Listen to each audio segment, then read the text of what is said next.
El Evangelio cambia. El Evangelio Cambia cambia. realidades. Cambia El circunstancias. Evangelio cambia. Cambia las vidas. Para bien. Y para siempre. Para siempre. El Evangelio cambia la tristeza. y la convierte en gozo. Cambia las Las familias. comunidades. Está cambiando nuestra El nación. Evangelio Está cambia. cambiando nuestra nación. La mayor experiencia del cambio para nuestra Venezuela. El cambio para nuestra Venezuela. El Evangelio cambia.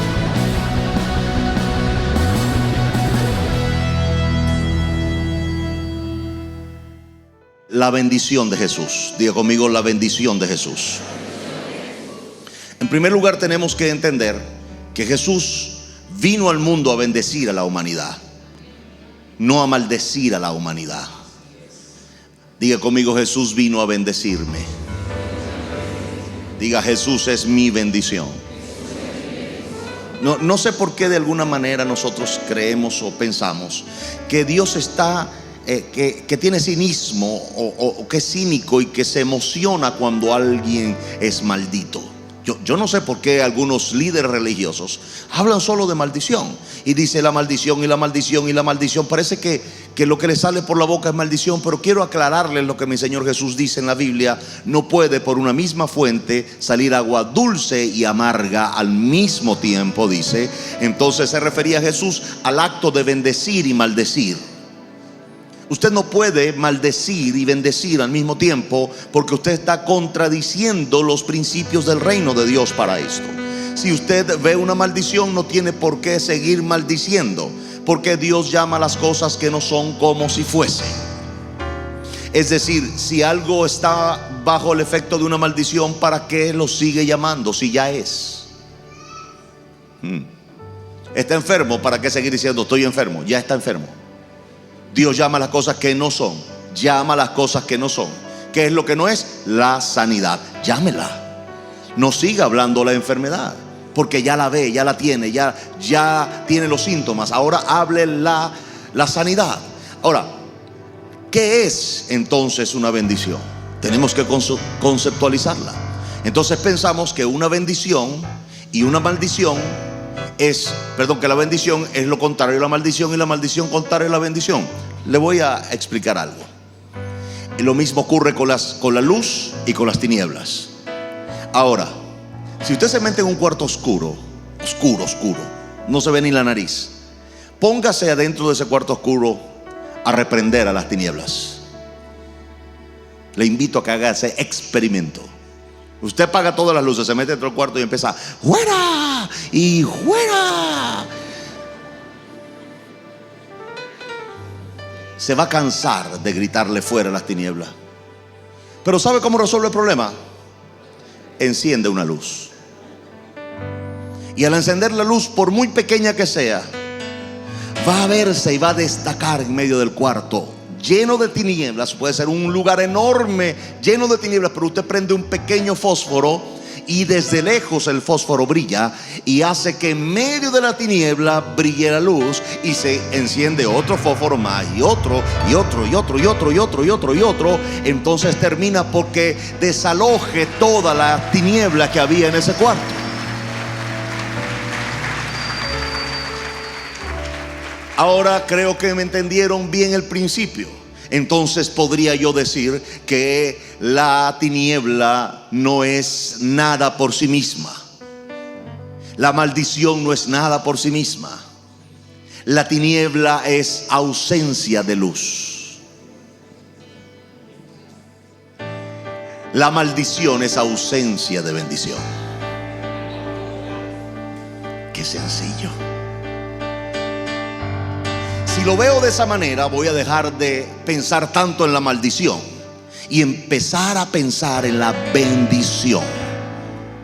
No es tiempo de quejarnos. Ahora, el principio de las tinieblas. Si el país está lleno de tinieblas, como me dijo otro líder, me dijo, es que el país está lleno de tinieblas. Ok, perfecto, puede ser que sí. Tenemos índices delictivos muy altos, índices de violencia altos, índices de desabastecimiento, la economía, etcétera, etcétera, etcétera. Usted debe saber mejor que yo todo lo que está mal. Pero déjeme explicarle algo.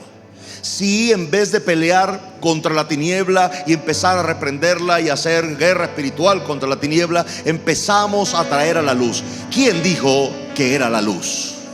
Jesús es la luz. Y si empezamos a predicar a Jesús a cada venezolano y empieza a brillar Jesús en cada corazón de cada venezolano, las tinieblas se tienen que ir de Venezuela. Alguien dice amén a eso.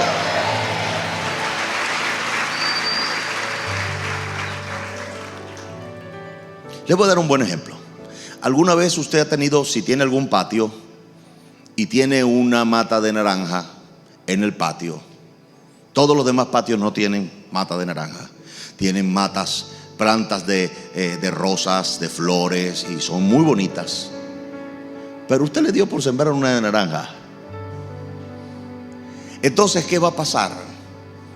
Las plantas de ellos van a florear, se va a ver muy bonito, pero la de usted va a dar naranjas. Por alguna razón usted pensó que era más productivo sembrar una mata de naranja que una mata de rosas.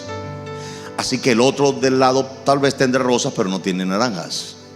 ¿Cuál es la bendición del que produjo comida? Le voy a decir una cosa. Primero, vio más allá de la realidad. Y en segundo lugar, se creó la mentalidad de producir. ¿Sabe lo que hicieron los demás vecinos? Vinieron en cola a pedirle una naranja. Dame una naranja, dame 2 naranjas, dame 3 naranjas. Y usted las repartía. Tenían que venir a usted a pedirle. ¿Sabe por qué? Porque el que sabe consumir, o el que solo sabe consumir, siempre será esclavo del que produce. Es sorprendente que usted entienda que la Biblia tiene soluciones no solamente para un grupo escondido en un local, sino que la Biblia ofrece soluciones para todas las naciones del mundo. Estos son principios que han estado en la Biblia por años. Todo estaba bien. ¿Qué fue lo que Dios le dijo a Adán y a Eva? Que trabajaran la tierra. La tierra es capaz de dar todo lo que el hombre necesita. Pero al hombre se le ocurrió no trabajar la tierra. Por alguna razón, la misma tierra escondió debajo del suelo todo lo que podía ser destructivo para el hombre. Pero se nos ocurrió sacarlo de abajo, sacarlo de donde la tierra lo había escondido. La tierra puso el petróleo metros hacia abajo, puso el oro y los minerales metros hacia abajo. Pero nosotros, en vez de trabajar la tierra, empezamos a destruirla, tratando de sacar lo que estaba abajo, que la misma tierra lo había escondido. Porque la misma tierra, que es creación de Dios, sabía que si sacaban eso de abajo, el hombre se mataría uno con otro y el hombre destruiría el planeta. Lo voy a poner a pensar hoy. A cada persona le va a llegar el momento para ejercer los principios o los conocimientos. En este punto Jesús está 3 días adentro de un desierto. Y 3 días adentro de un desierto dice: pongan a la gente de 50 en 50 y denles de comer. Jesús no se puso a analizar los mercados ni las monedas. Jesús hizo algo que usted debe ahora entender como cristiano. La bendición, le repito, no es sujeta o no está sujeta a los acontecimientos físicos. La bendición va a responder a la palabra de Dios, porque Jesús vino a bendecir. Voy a volver a repetir eso para que vaya entendiendo la dinámica de este mensaje. Jesús es y vino a bendecir. Ahora bien, ¿qué es lo que yo veo en la Biblia? Todo responde a la palabra de Dios. Es decir, la bendición no responde a los indicadores económicos. La bendición no responde a la dinámica de la economía. La bendición responde a la palabra de Dios. Pedro tenía, Simón, todo el día tira la red aquí y tira la red allá y tira la red allá. Estaba cansado y en la tarde saca la red y está limpiándola de barro, de palos y de todo. Sacó de todo menos peces. Jesús le dice: ¿qué haces? Dijo: Señor, he estado todo el día aquí tratando de sacar un pescadito para comer, pero y mi familia por lo menos, que no hemos sacado ni una sardinita, nada, Señor. Entonces Jesús le dice: bueno, ¿por qué no permites que yo me monte en tu barco? ¿Y por qué no tiras la red ahora? Y una vez más Simón le dijo: Señor, Gracias por tu apoyo y solidaridad, pero estoy cansado, Señor. Todo el día he tirado esa red, donde en cada rincón de este sitio lo he tirado. Jesús lo sigue viendo y le dice: vamos, pero yo voy contigo en el barco. Pedro hace algo que todo el mundo lo lee, pero tal vez no lo resaltan. Pedro dice: lo voy a hacer ahora, pero lo voy a hacer en tu palabra. La bendición de Dios no responde a la dinámica de la economía.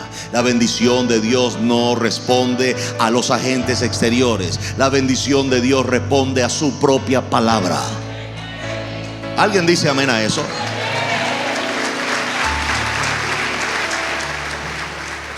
¿Cuántos creen eso de verdad? Aquí en Valencia y en todos lados deben creerlo, y deben creer lo que voy a decir ahora. Si este principio funciona de esta manera, entonces, ¿qué es lo que puede revertir rápidamente una maldición en el país? La palabra de Dios. ¿Alguien dice amén a eso o no? Es lo que yo estoy creyendo absolutamente. ¿Cómo entonces la bendición se manifestó? Por la palabra de Dios.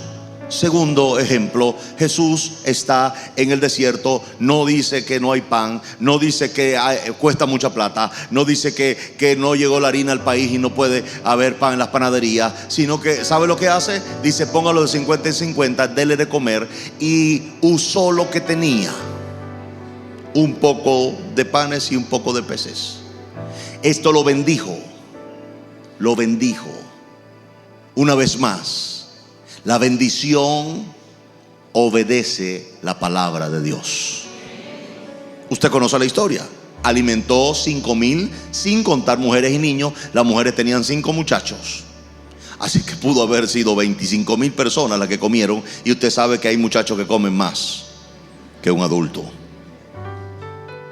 Eso indica entonces que Jesús no estuvo preocupado por el asunto de la falta o de la escasez. Jesús sabía que la bendición responde a la palabra. Repito, la bendición de Dios responde a la palabra. Entonces, ¿por qué yo no estoy bendito? Porque usted cree más en la maldición que en la palabra. Se lo volveré a decir, para que le duela. No, digo para que lo entienda. ¿Por qué yo no estoy bendito como quiero? Porque usted cree más en la maldición, es decir, en lo que ve, en lo que oye, que en lo que la palabra de Dios dice. Así de simple. Dios dice en el capítulo 2 de Génesis que puso todo árbol bueno para comer en el huerto, después de haber creado a Adán y a Eva. Hizo algo en el medio del huerto. En el medio puso el árbol de la vida. En el medio, o sea, en el medio, en todo el medio. Que usted cuando entraba de frente al huerto, lo que se levantaba en el medio era un árbol frondoso, lleno de frutos atractivos. Se llamaba el árbol de la vida. Y entonces, después que Dios hace el árbol de la vida, en el medio, donde más resalta, en un rincón por allá, pone el árbol del conocimiento del bien y del mal. En un rincón del huerto. Pero entonces Adán y Eva, hablando con Dios, Dios les muestra todo. Le dice: mira, el árbol de que hay ricura. No les provoca el árbol, no les provoca lo que hay en este árbol. Mira el fruto hermoso. Pero a Eva le interesó fue el otro, el que estaba en el rincón. Entonces, yo lo que quiero resaltar de esto es que el interés de Dios era que si el hombre quería comer y echarle el diente a algo sabroso, se lo echara al árbol de la vida. Porque Dios le dice a Adán y a Eva: de todo árbol en el huerto podrán comer, menos del árbol del conocimiento del bien y del mal. Eso indica que nunca les prohibió comer del árbol de la vida. Pero a Adán y a Eva no le interesó la bendición, sino que le interesó echarle un diente al que Dios dijo que no lo hiciera. Entonces después, no digan que Dios maldijo al hombre. No. El hombre se maldijo porque el hombre quiso más desobedecer a Dios que comer del árbol que le daría vida eterna. Incluso después que ellos comen del árbol del conocimiento del bien y del mal, ¿qué hace el Padre, el Hijo y el Espíritu Santo? Dice: vamos a sacarlo del huerto, no vaya a ser que coman del árbol de la vida y vivan para siempre. Por esto que dice el Salmo 194:3: no hay mal que dure 100 años ni cuerpo que lo resista. Dios dijo: no, yo no puedo ahora hacer que esta gente viva en la eternidad, porque me desobedecieron. Tienen que desaparecer en algún momento. Entonces, lo que me sorprende es que Dios siempre te quiere bendecir. Jesús siempre quiere bendecirte, y el que escoge el asunto de hacer mal y de desobedecer a Dios somos nosotros, no es Dios. Entonces, cuando nos veamos que la bendición no está porque no obedecimos a Dios ni creímos en su palabra, entonces ¿qué hace la luz? Se extingue y las tinieblas toman posición. Se llama maldición en ese momento. Ausencia de luz o ausencia de bendición es maldición. Entonces no empieza a quejarse, no empieza a echarle la culpa a Dios. Salga de ahí arrepintiéndose, salga de ahí diciéndole: Jesús, ven a mi corazón. Salga de ahí trayendo la luz de Jesús, y la bendición vendrá por sí sola. ¿Alguien cree eso en esta tarde?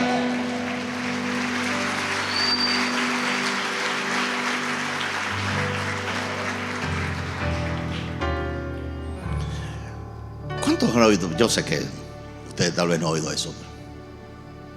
Es la maldición generacional. Padre Santo, ya no solamente se conforman con estar bajo una maldición, sino que quieren que sea generacional.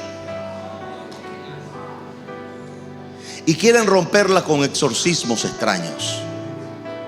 Hermano, te voy a hacer una liberación. Se llama esoterismo evangélico. Yo no voy a pelear contra un demonio, yo voy a traer la luz, que es Jesús. Cuando Jesús llega, las tinieblas huyen, ¿o no dice la Biblia eso? Dice que las mismas puertas del infierno no prevalecerán contra la iglesia de Jesucristo.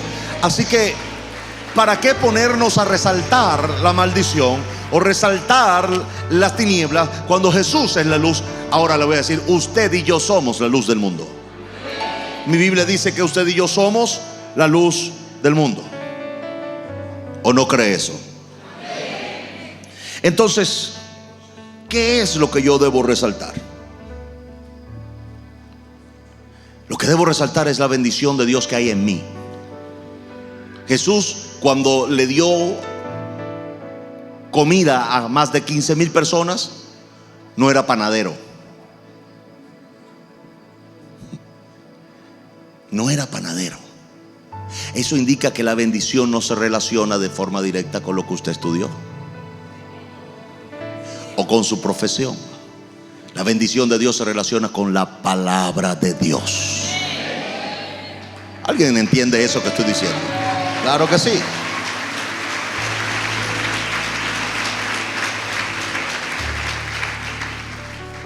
Usted tiene la opción de seguir resaltando todas las maldiciones y puede resaltar todo lo que le pasa mal, o empezar a resaltar lo que le pasa bien. Yo no sé por qué tenemos esta actitud autodestructiva. ¿Cómo nos gusta resaltar lo malo que nos pasó y minimizamos lo bueno? Puedo haber tenido un muy buen día, pero pasó algo al final de la noche y usted dice: me dañó el día. Pues te pasaron 100 cosas buenas, una mala, y te dañó el día una mala. Es decir, lo malo tiene más poder que lo bueno. Las tinieblas tienen más poder que la luz. La maldición tiene más poder que la bendición. De ninguna manera.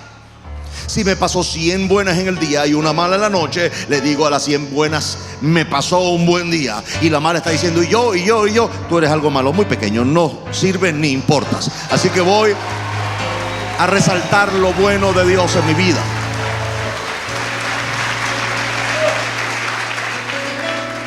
Ahí está esa mujer con 2 hijos, pero entonces los hijos no son los mejores en el liceo. Tienes que ser como los mejores, porque el mejor es el mejor y tú eres malo. Entonces hace que el muchacho se sienta como una porquería, y el que saca buenas notas es el mejor. Entonces, claro, no lo enfocan bien. En vez de estar comparándolo y criticándolo, ayúdelo y apóyalo para que sea mejor, pero no lo compare con el mejor para que él no se sienta menor. ¿Alguien entiende lo que digo? Es diferente. Les quiero enseñar a vivir en victoria. Vivir en victoria no es siempre que todo le salga bien. Eso no es vivir en victoria. Así hasta el diablo vive en victoria. El asunto es que saliéndole cosas malas, usted sigue en victoria. Viendo lo que no le gustaría, usted sigue viviendo en victoria. Usted vive resaltando lo bueno que le pasa a usted, lo bueno de la gente, y no lo malo. Dios vino para bendecirme. Entonces, en vez de criticar a esos 2 niños suyos que no tienen las mejores notas del liceo, dele gracias a Dios porque tiene 2 hijos. Y si no tiene hijos, entonces váyase a otra línea. Váyase a otra línea. La línea que puede ser la predicación del evangelio o el servicio a Dios, o tantas cosas donde usted puede sentirse útil para el cielo. Y que si no tiene algo, no se sienta como un perro o una perra porque no tengo esto. Porque esa es el juego de Satanás, quererte hacer que tú resaltes lo que no tienes y lo malo, para él entonces seguir burlándose de ti y seguir como un cínico aprovechándose de tu actitud. Pero cuando tú empiezas a cambiar esa actitud y empiezas a decir: no más, no voy a seguir resaltando lo malo, no voy a seguir resaltando lo que no tengo, voy a empezar a resaltar lo bueno y lo que tengo. Voy a agradecer por lo que tengo, y tal vez así viene lo que no tengo. ¿Entendieron lo que acabo de decir? Es sencillo.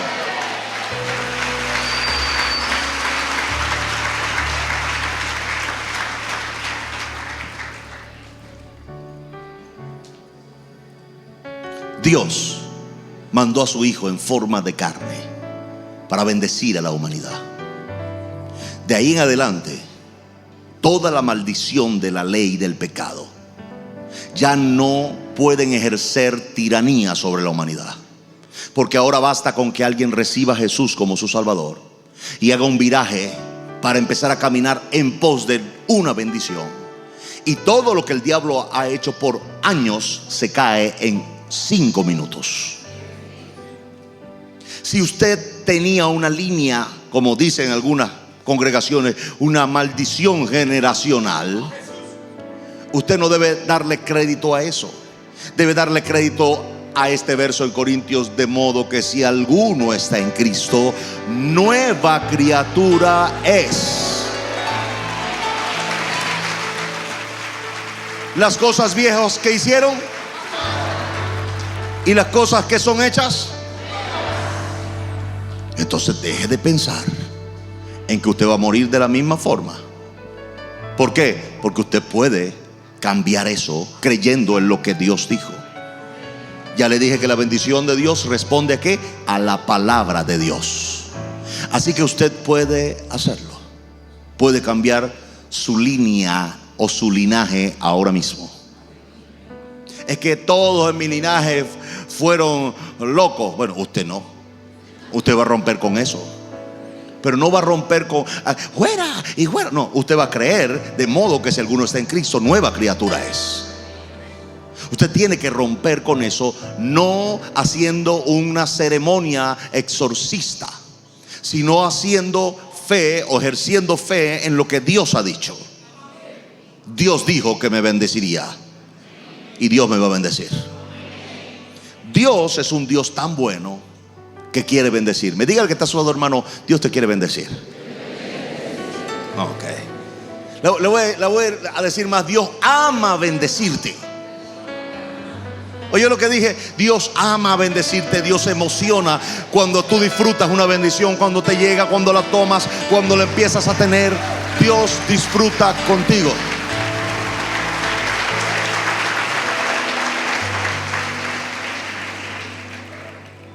Cuando mis hijos me piden algo y puedo dárselos en el momento o a lo largo, cuando llegue, puedo dárselos. Yo me deleito viendo cómo lo abren, cómo lo ven, cómo lo agarran con la mano, cómo lo empiezan. Usted como padre se deleita en ver la alegría, los ojos, la cara, el rostro de sus hijos. ¿Cuánto más nuestro Padre se alegra cuando usted disfruta una bendición que le llegó porque usted creyó la palabra de Dios, le llegó su bendición y Dios ve su cara, Dios ve sus ojos, a veces sus lágrimas de alegría? Y Dios se emociona con eso. Dios se emociona. Dios te equipa para tu bendición. Aún más, Dios bendice de acuerdo también a lo que Él te llamó a hacer. Y eso es un poderosísimo. Porque si Dios te llamó a hacer algo, Dios te va a dar todo lo que requieras para eso. Ahí está Noé tirado en una cama y tiene un sueño. Dios le habla en el sueño y le dice: Noé, hazme un arca. Noé abre los ojos y dice: un arca. Le dio el diseño, según mi Biblia, le dio el diseño, las medidas, le dio todo. Todo el diseño se lo puso en la cabeza. Pero entonces imagine a Noé que se levanta en la mañana y le dice a la familia: familia, Dios me llamó a hacer un arca. Inmediatamente le dice a los hijos: busquen suela, busquen cuero, busquen clavos. Los hijos le preguntan: papá, ¿qué vas a hacer? Voy a hacer zapatos. Hay gente que está empeñada en hacer lo que Dios no les llamó a hacer.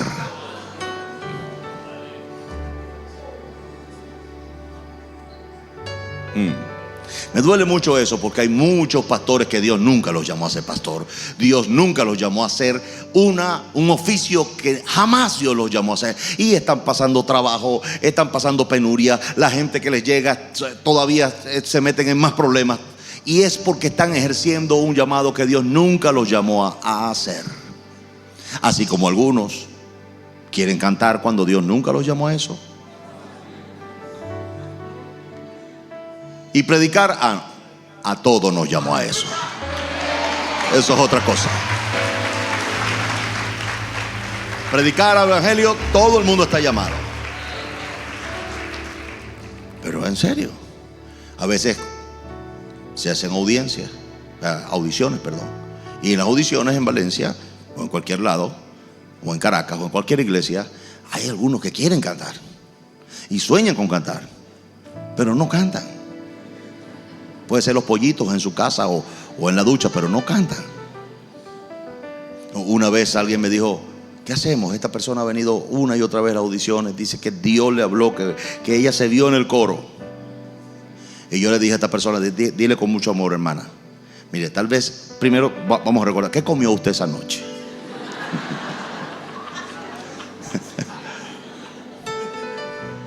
Porque si Dios lo hubiera mandado a usted a cantar en ese coro, usted cantaría. Pero usted no canta nada. Aquel día empezó a aparecer madera. Porque Dios, cuando te llama a hacer algo, te provee para lo que te llama. Empezó a aparecer madera, porque Noé tenía que hacer un arca. Mire, usted no se preocupe. Dios sabe lo que usted necesita. Y muchas veces lo que usted necesita no es lo que usted quiere. Y ese es el gran dilema de lo que nosotros llamamos bendición. Que nosotros queremos algo y queremos que llegue. Y si llega es la bendición, pero si no llega, ay, es la maldición. Es que tal vez Dios no quiere que tú hagas eso. Mejor averigua la voluntad de Dios para saber si Dios lo quiere. Y si Dios no lo quiere, pues no busques una bendición que nunca vas a obtener, porque Dios no quiere que hagas eso. Y este es el punto del balance de este mensaje. Porque a la gente le gusta oír toda la bendición y todo. Voy a tener todo lo que quiera. No, vas a tener todo lo que necesites, pero no todo lo que quieras. Dios no hace niños malcriados. Dios no cría hijos malcriados. No, Dios no le importa que se tire en el piso y haga un pataleo. ¿Sabe a qué me refiero? Que usted se tire en el piso y Ay, yo lo quiero, yo lo quiero. Dios dice, revuélquese todo lo que quiera, grite todo lo que quiera, pero no te lo voy a dar, porque no estás listo para eso. Dios sabe lo que tú necesitas. Diga conmigo, Dios sabe lo que yo necesito. Ok. Mi bendición, diga eso, es lo que Dios me da. Eso es tu bendición. Ahora, es importante entender entonces que la palabra es la que activa mi bendición y que mi bendición viene de la palabra de Dios. Entonces, si yo estoy claro que Dios me quiere bendecir y no estoy bendito en algunos lugares, es por una razón. Antes les dije que Dios no podía maldecirlo, porque Dios no es un Dios para maldecir, Él vino a bendecir. Pero muchas veces creemos más en la maldición que en lo que Dios ha dicho, su palabra. Ahora, ¿qué es lo que usted debe descubrir? Lo que Dios quiere que usted haga. Dígale, está a su lado, descubre tu arca. Descubre su arca.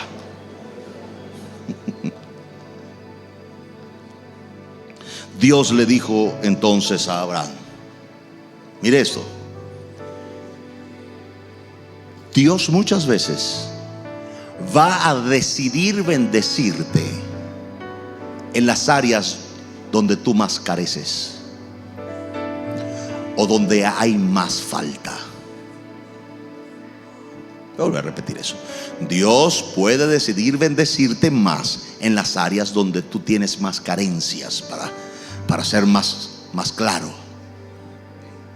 Tienes tantas carencias ahí que tú piensas que Dios no puede bendecirte. Hay gente que tiene nunca ha visto más que su sueldo, que dice, bueno, pues Dios me puede bendecir en otros aspectos. Pero de repente Dios decide bendecirte con finanzas y a Él le dio su real y soberana gana de bendecirte así. Pero tú dices, ¿por qué a mí? Si yo no tengo los medios, no conozco a la gente, no tengo empresa. Pero Dios le puede dar su gana de bendecirte en el área donde tú tienes más carencia. Llévese eso a su casa, medítelo y después lo confiesa y lo cree. Abraham no tenía hijo. Abraham le dice a Dios un día, Señor, ¿cómo es eso? Que el único que me va a heredar es mi siervo que es de Damasco o Damaseno, y no tengo hijo. Y Abraham le dice a Dios, dame un hijo. Dame un hijo. Y Dios le dice a Abraham, dame una ofrenda. Lea su Biblia. Él le pide un hijo a Dios y Dios le pide una ofrenda a él. ¿Por qué? Dios le dice a él, dame. Si lo que él necesitaba era un hijo. Agarra su mano así. Si yo le doy algo, tiene esa mano cerrada, ¿verdad? Esa mano así da puño, saca diente. Pero si yo saco de mi bolsillo un fajo de dinero, ¿qué hace esa mano?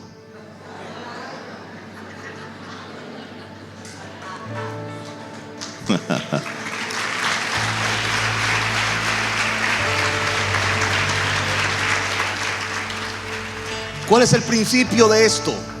Mucha gente está en maldición porque no pueden recibir. Eso sí le va a volar los tapones.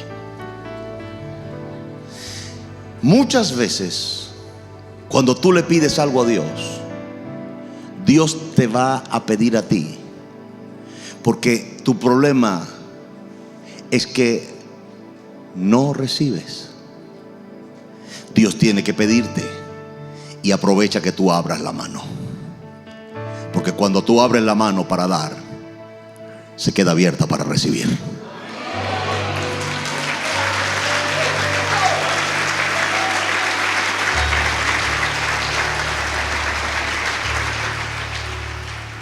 Por eso la Biblia registra que los más benditos en la Biblia son los que más dan. Porque el que da, abre su corazón para recibir. Pero el que tiene su mano cerrada, nunca da, pero nunca recibe. Abraham tenía ese problema porque después lo lee en casa en Génesis 12, 11 o 12. Abraham, antes de recibir algo de Dios, ya era riquísimo. Y hay un problema con la gente que tiene plata: es que son pichirres, duros, manito de caimán. No le llega a los bolsillos. En serio. No es sorprendente. Se lo dije a un judío empresario el jueves. Le dije: el problema de ustedes es que ustedes no dan nada.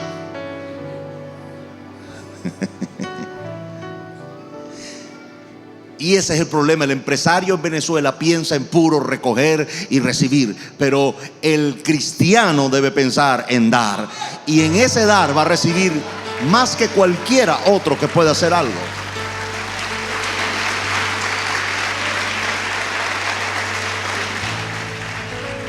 Abraham entonces aprende una gran lección. Aprende una gran lección. Y es que Dios da, pero primero pide. Es una cosa poderosa. No le ocurrió esa vez nada más. Después que le da el hijo, se lo pide. Y es verdad, era duro para Abraham, pero Abraham sabía que detrás de eso había una enorme bendición. Y Abraham creía tanto en Dios que mi Biblia dice en Hebreos que Abraham creía que Dios le daría el mismo hijo de las cenizas. ¡Qué bárbaro! Oh, no. Abraham no está pensando: voy a regresar, voy a dar, lo mato y salgo corriendo por otra vez para hacer otro muchacho con Sara. No, él no pensó eso. Él dijo: Dios me lo va a regresar de las cenizas. O sea, lo voy a matar, lo voy a incinerar, y de las cenizas. Qué bravo este hombre. De las cenizas. No quiero otro Isaac, quiero a este Isaac. Qué bárbaro. Y creía, porque si no hubiera creído, no levanta el cuchillo y venía bajando ya para atravesar el corazón de su hijo, cuando Dios le dice: detente.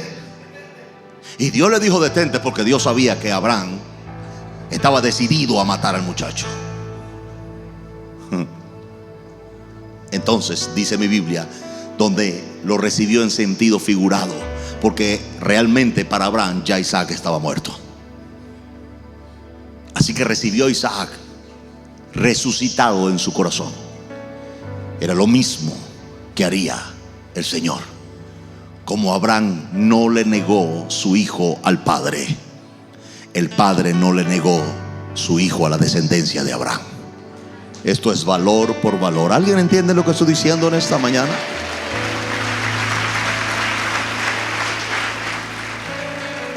¿Qué ocurrió en ese monte Moriah? Ocurrió algo poderoso. En ese monte, el hijo era sustituido por un carnero o un cordero.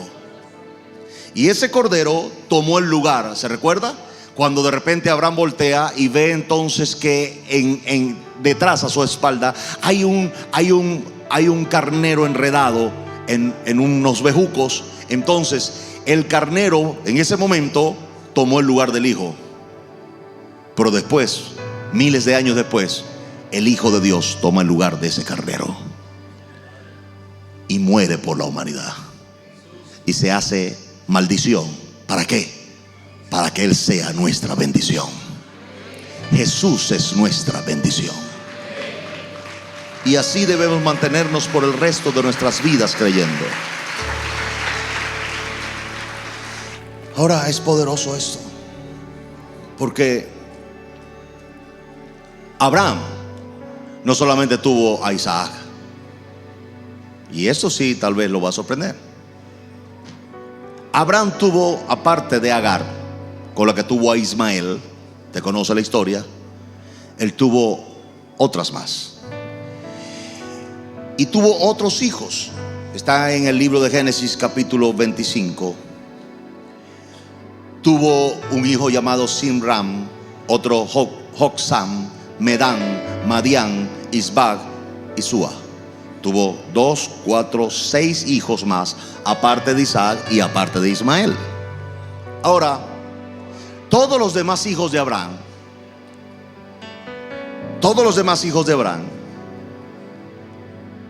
cuando se acercaban a Abraham, le decía: ¿Qué hay para mí? Yo quiero aquellos toros, aquellas vacas, aquellas ovejas, aquellos camellos. Y usted dirá, ¿qué sentido hace esto? Hay mucha gente que viene a las iglesias por las cosas y no por Jesús. Para que Dios me dé dinero, para que Dios me dé una esposa, para que Dios me dé un carro, para que Dios me dé una casa, para que Dios me dé un milagro.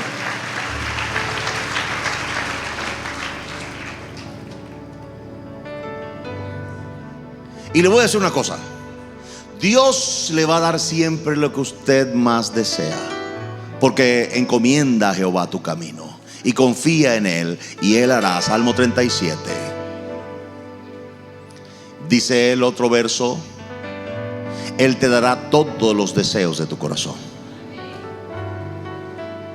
¿Sabe qué? Imagine que en este auditorio y en Valencia y en todos los demás auditorios que ahorita están conectados, hay gente que quiere un carro, un carro. Y viene a la iglesia y dice: Señor, vine por un carro. Bueno, vine a la iglesia, pero quiero un carro.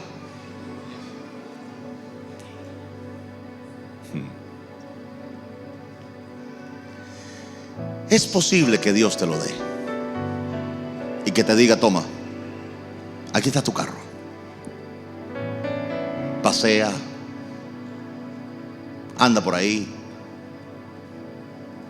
Mire lo que pasa. Dice: Abraham dio, verso 5, dio todo cuanto tenía a Isaac. Pero a los hijos de sus concubinas dio a Abraham dones. Hay una diferencia enorme acá. Los hijos de Abraham, de las otras, querían lo que Abraham tenía, pero su hijo quería lo que Abraham era. Dos cosas diferentes. Los otros hijos, y eran hijos todos, de Abraham, quería lo que él tenía: ganado, camellos, vacas, toros, dinero. Pero Isaac quería lo que Abraham era, no lo que Abraham tenía. ¿Sabe por qué decidió? Isaac decidió por la verdadera bendición. La bendición de un hombre no está: pastor, ore por mí para que Dios me dé un carro. Pastor, ore por mí para que Dios me dé una casa. No, pastor, ore por mí para que Dios me dé un corazón para servir a Jesús.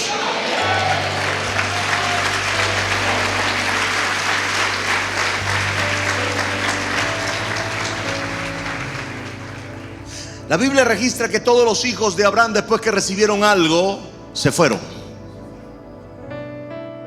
Eso habla de una estadística. La gente que viene a la iglesia por cosas, cuando la reciben o cuando no la reciben, tienden a retirarse. Pero la gente que viene a la iglesia por Jesús, no importa que reciban las cosas o no las reciban, se quedan sirviendo a Jesús toda su vida.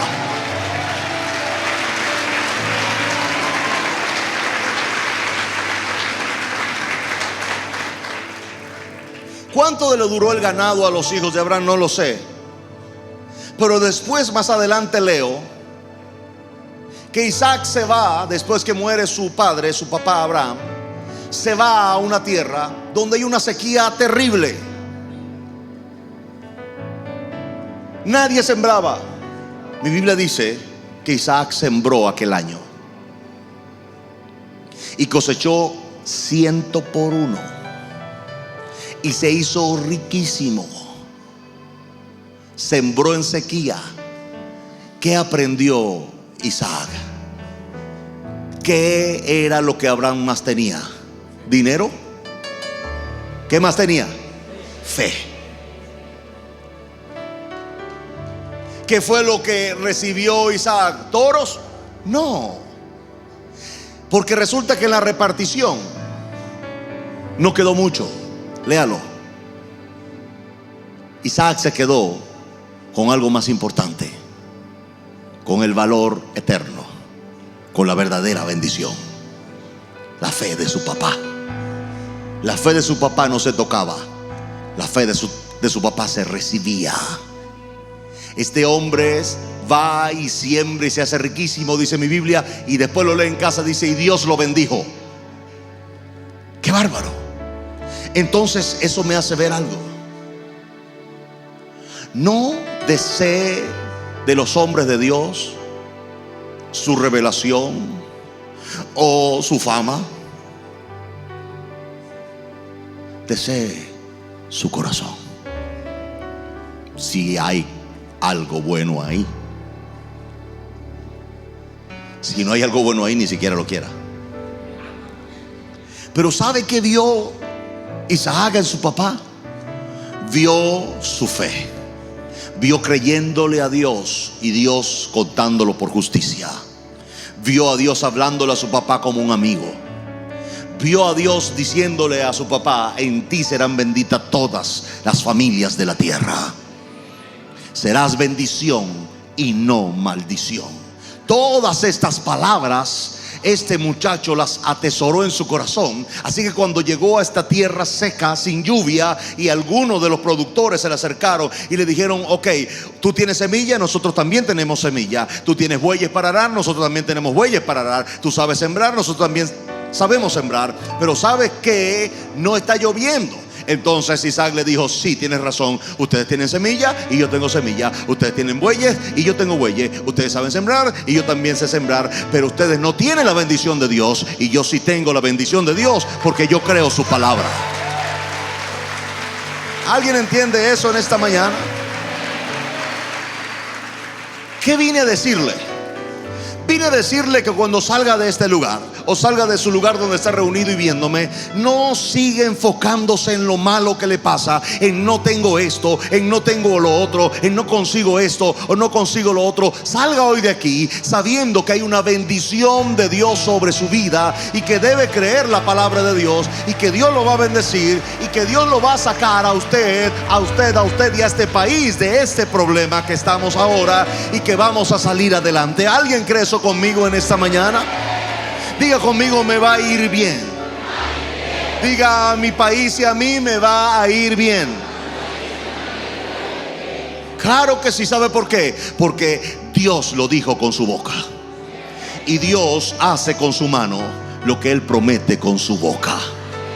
No tengo ninguna duda. Vienen días de gloria para este país. ¿Alguien dice amén a eso? El Evangelio cambia. Cambia Realidad. Cambia El circunstancias. Evangelio cambia. Cambia las vidas Para bien. y para siempre. Para siempre. El Evangelio cambia la tristeza y la convierte en gozo. Cambia las familias. comunidades. Está cambiando nuestra nación. El Evangelio Y está cambia. cambiando nuestra nación. La mayor experiencia del cambio para nuestra Venezuela. El cambio para nuestra Venezuela. El Evangelio cambia.